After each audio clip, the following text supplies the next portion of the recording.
Okay, this is by far the nastiest carburetor I've ever seen here, Mr. Grant. Man, there's just, I don't know if you can see that well, but there's just gunk all in this bowl. Big pieces of debris in here, and here's the main jet. Right here it seems to be okay. It has quite a big diameter hole in it for that, you know, a lot of fuel that Harley needs to get going once you crank that throttle and pull up that needle from that jet. And then here's the idle jet. It's fairly small. It did have some gunk in it. I've got some of it out.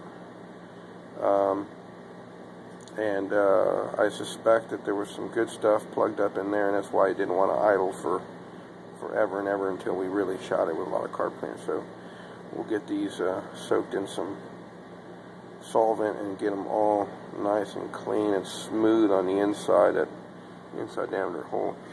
Your float is all caked with mess and stuff too, but the actual valve and the rubber seal on the valve, and if you can maybe see that, there is good.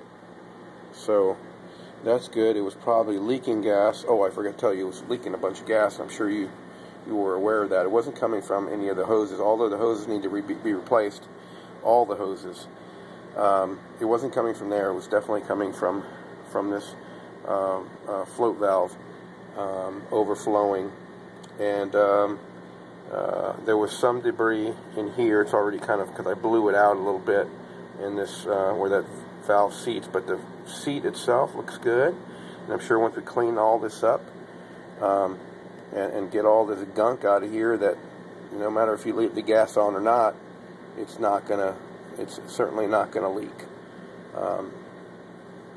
Anyway, that's the carb. I'm starting with small things because this is kind of the low-hanging fruit, easy to fix.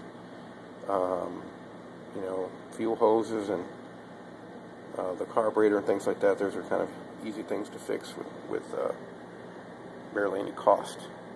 Anyway, I just wanted to show you that, and man, I wish you could really see that. I don't know if you can, but man, it is just, I don't see how this thing even ran.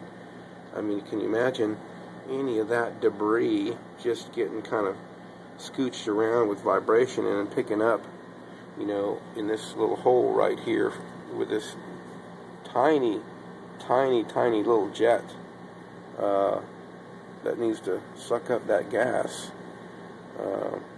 you know, via the vacuum from the air going through the carb. Anyway, quite amazing.